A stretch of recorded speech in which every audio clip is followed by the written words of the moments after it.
Welcome to the UTPA Men's Basketball Show. My name's Jonah Goldberg, and we're joined as always by the one and only head coach of the UTPA Men's Basketball team, Mr. Dan Hipsher. Brogs had a pretty good weekend out on the road, splitting a pair of tight games, beating Bakersfield 63-61, and then falling in a defensive battle 45-42 at Utah Valley. Two, I guess you'd have to say, very different types of games between those two. Well, exactly. The Bakersfield game, we actually played very well in and had the lead a predominant amount of the game. Played extremely well the first half for being out there with, we didn't have Farrell in either one of these games, and the kids responded. And we found a way, though, to kind of give the game away, and then we're fortunate at the end to grab it back. Shaq Hines made a heck of a shot to win the game for us. But yeah, two different games. We couldn't make a basket against Utah Valley, and I know they defended us the way they want to. They jammed up the lane, made us jump shoot, but we had some awful good looks by some of our better shooters and didn't make anything. So we built a lead in that game but couldn't sustain it. So, two competitive, tough games, and as always, I'm proud the kids go out on the road and compete the same way they do here at home. In the Bakersfield game, I mean, that's a pretty big win in the standings because it means you still have a chance to be in the 5 seed come tournament time. Yeah, need to win this week, of course, and kind of control our own deal. But our big thing, I never know right now if winning, losing, whatever in this bracket is what's good, because avoiding size is a big thing for us. When we play Seattle 6'9", 6'9", 6'7", when we play New Mexico State 7'5", 6'10", 6'9", those teams have really bothered us. We haven't had answers for that with our 2 6'5.5", 6'6" postmen. And to be honest, whether we double them with guards, bigs, we're not big enough to affect a problem on them. And so, we just hope the bracket falls right for us. But if it doesn't, we've had extremely good 20 to 30 minute games against those teams. We just have to be able to play 40. And against Bakersfield, you had a pretty big lead early. You went up by as many as 17 or 18 points. Mm-hmm. What was the team doing so well to build that big lead? Well, for the game, we took care of the ball. We had 12 turnovers for the game, 14 assists. We were shooting the ball decently, 5 for 13 from the 3 line. But we just moved the ball well, assisted well, and shot a good percentage early on in the game. And then defensively, in both games this week, we changed defenses a lot and tried to keep people off balance a little bit. But we really had a really good defensive half the first half. I think we held them to, 30%, and built a nice 13-point lead. And then they came out the second half, though, guns on fire. The Maynard kid had 4 of his 5 threes in the second half, and some of those were pretty tough shots. But Maynard and Grayson are a heck of a combo out there at the guard spot. I personally feel Grayson is, if not the best, right there at the top of all the guards in this league. He shoots 50% from the field, 45 from the 3 line, 80 at the free throw line, and he's a 2-to-1 assist to turnover guy. That's pretty strong when you average 20 points a game. But then over the last 4 minutes of the game, you didn't let them hit a basket. Well, yeah, and again, we changed out. We got out of all the mixing it up and just went man to man and really did a nice job on them. Made them take some difficult shots, and they had come back from 13 down at half, and I think they'd gotten to maybe a 4-point lead, 3 or 4. And then, we locked them down at the end and hit a big shot and defended well on the last possession also. So it was a heck of a win for us. Again, undermanned and guys having to play in roles that they're not used to. And Bakersfield, kind of like us, has played better here at the end of the year. I don't know, we've won, 4 of our last 6 maybe, something like that. And they're the same way. So there were 3 of our last 5, maybe it is. But they got a nice team. They got a couple big centers in there, and they do a good job. What was the play at the end that allowed Shaq Hines to get that 3 off? Well, we ran a transition play that we have, and to be honest, there was probably a better shot available than the one Shaq took, but he took it and made it. So it was out of transition. It's a dribble handoff to a ball screen, and he just raised up and shot it, which was a little to my dismay until it went in. But good for him. As I said, as long as you shoot from straight on, you can have a little leeway, short or long. So, but he did it was a big shot, and again, it had some structure, but he kind of made just a heck of a play. Something about the first name Shaq and hitting big shots, and Boga's hit a couple of game winners this year himself. And speaking of Boga, I mean, if you go beyond some of the shooting numbers, the number that jumps off the box score to me is 7 steals. Yeah, it was unbelievable. I mean, he really had a tough game in a lot of ways, decision making and shot selection and just making shots, to be honest. I mean, to not have Javon and have Shaq Boga go 3 for 12, you figure you're going to be in trouble. But what he did is he had 6 assists, 2 turnovers, and then poked away 7 steals. And unfortunately, a lot of those steals didn't lead to baskets because we kept kind of screwing them up at the other end, but at least it took possessions away from them. And again, 5 for 8 at the line, did a nice job. He was supposed to miss the last free throw with 1.1 seconds left, and after missing 3 in a row before that, found a way to actually make the one he was supposed to miss. So that's the kind of night it was for him, though, to be honest. And they almost tied us at the buzzer because of it. One guy who was pressed into the starting role, you mentioned a little undermanned, Hurley Johnson made his first start in a little while, and looks like he had a pretty good game. Yeah, 3 for 7, 1 for 3 at the 3, made 1 of 2 free throws. Again, 0 assists, 2 turnovers, but 22 minutes, gave us 8 points on a night where we needed some scoring. Got a really nice game out of Shaq Hines with 18 points and 4 rebounds, but a glaring 6 turnovers, so that's one of the things, over the year here, Shaq's got to get better at. He's got to become a better ball handler and passer because he can affect a lot of things during a game, and to become more of a perimeter player would be great for him. Leathers hit 2 big threes in the game. One late game, I think we were down 3 or 4, and he cut it. Yeah, it was 4, and he cut it to 1. Big basket for us, and did a nice job. So, other kids stepped up, and we didn't get a lot out of our bench that night, but we got 55 points out of our starters, which was pretty good. And then, Hines, the next game against Utah Valley, actually only had 1 turnover. And it's been that kind of season where sometimes it's big, sometimes it's small. But I guess that's the kind of thing that, he turned into a key contributor from a role player last year. So going into next year, not that you want to start talking about that yet, but I guess that would be the next area of emphasis. No doubt about it. You want to see continued growth. That ball handling part of it has got to get better for him and continuing to get stronger and more physical.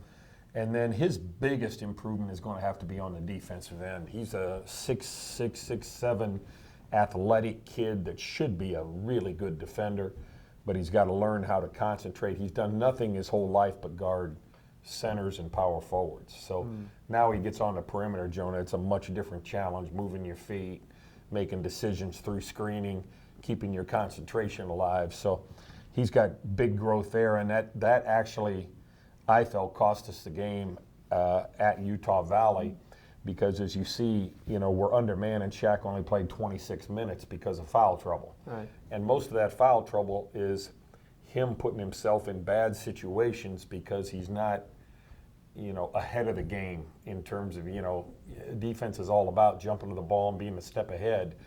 And he gets lackadaisical with that at times, and that foul trouble really, really hurt us. And he, again, because, even in 26 minutes, 10 points, 5 rebounds, 4 for 9 from the field. Yeah, it was a pretty good night when he was out there.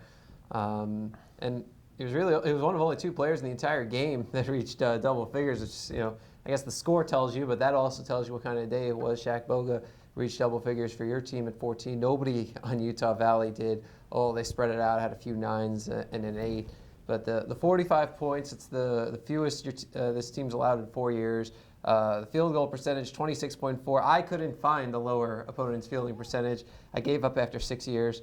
And it just really speaks to the defensive effort. We did. It did it against a good team too that normally plays well. But and I want to give our kids credit. The shots they took were difficult shots. Even the ones they made were pretty difficult. The problem in the game was with all their missing, they got too many offensive rebounds. We didn't compete as well as we needed to there and give them less opportunities because we did a great job on initial defense, but sometimes didn't quite finish it out. They end up with 9 assists. We have 9. The problem to me was they shot 19 free throws and we shot 7.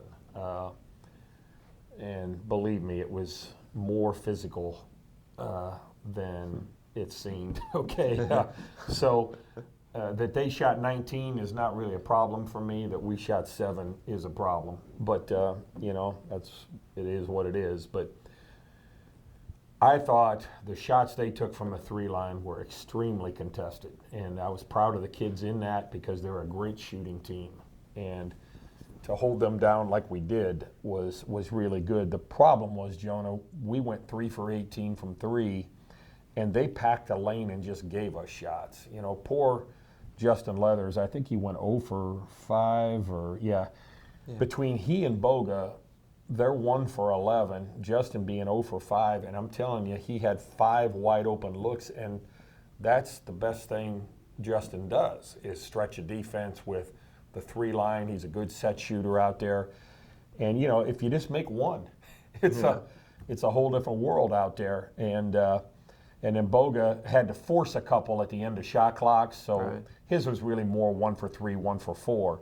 But he had a nice night. And, again, Utah Valley might be the best defensive free throw team in the country because we're a combined 6 for 17 in the first game and 3 for 7 in this game, so they're guarding the free throw line extremely well. It's very important. No doubt about it. Guard.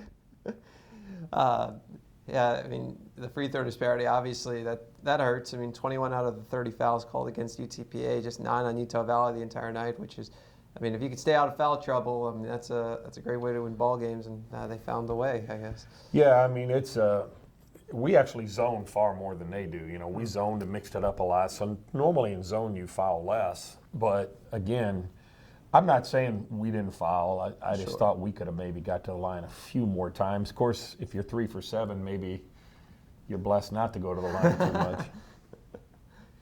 And what that game does is, even in the loss, I mean, you've gone out and you've proven that you can beat Utah Valley, and right now they're looking like they're going to be the number 1 seed in the tournament. That's pretty important. No doubt about it. You've got to beat the best teams. Again, as we talked about, the teams, and Utah Valley has one weapon. They have the Aird kid that's 6'9", gives us some problems, but we can guard their perimeter guys, and but they get us stretched out, and we get worried about Aird inside, and they end up getting some shots, but they're not the size of Seattle and New Mexico State. So, we've pretty much proven the other teams we're fine with.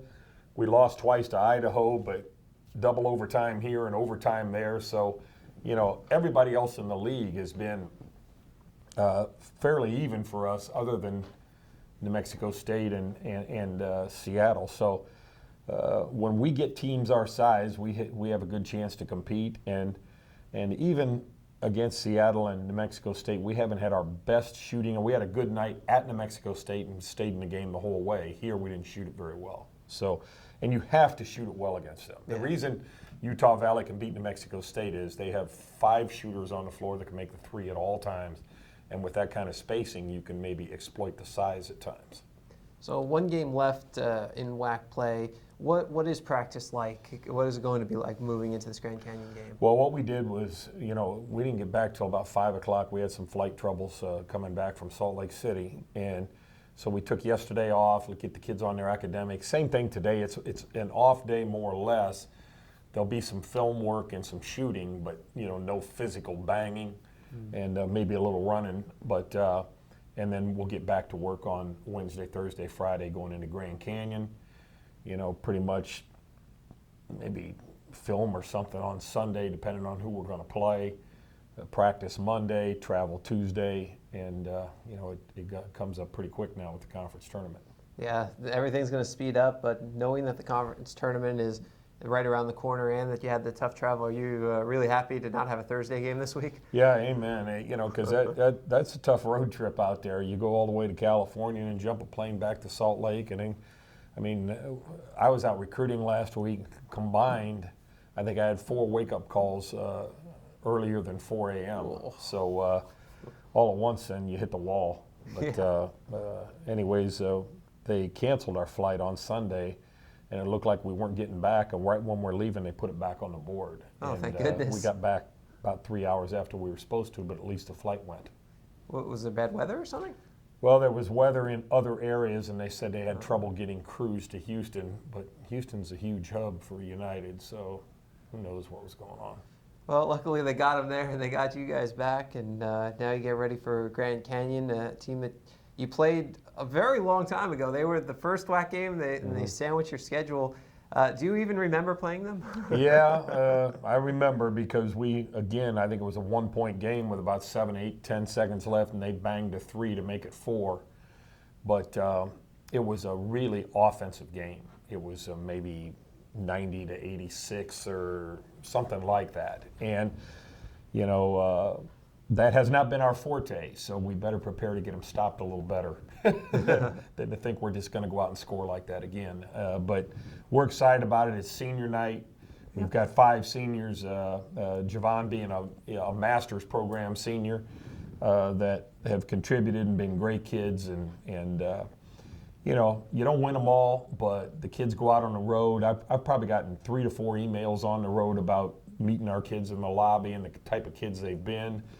And they've represented this university and the community, I think, well.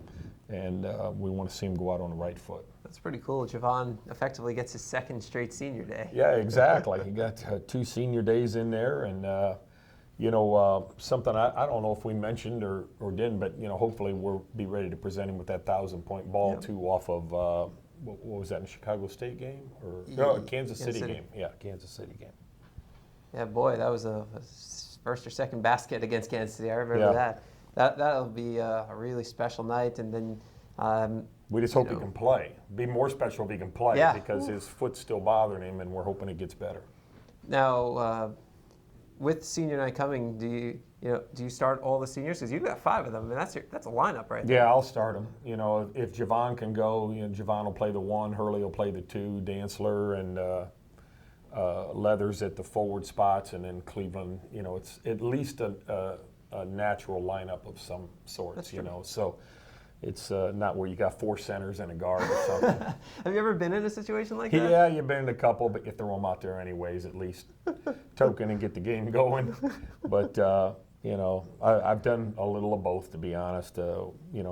Sometimes when you're right in the middle of a dead conference race and you've got to win, you got to just play the way you've been playing and hope you can get those kids in the game. But who knows? Yeah, so that'll be great. We'll be able to honor them a little before game time. It's a 7 o'clock start at the UTPA Fieldhouse on Saturday against Grand Canyon. So make sure you're in your seats early for the Senior Day presentation and for the Farrell 1,000 Career Points presentation. And we'll also carry that for you live here on 956sports.com if you're not in the Rio Grande Valley, so you'll be able to see it through the live broadcast with pregame covering beginning about 6:45 p.m. or a little earlier, depending on what our timing schedule looks like, but I'll worry about that later in the week, and we'll post the exact time on utpabronx.com. He's Dan Hipsher. He's the head coach of the UTPA men's basketball team. My name is Jonah Goldberg. We'll be back with you next week right here on 956sports.com.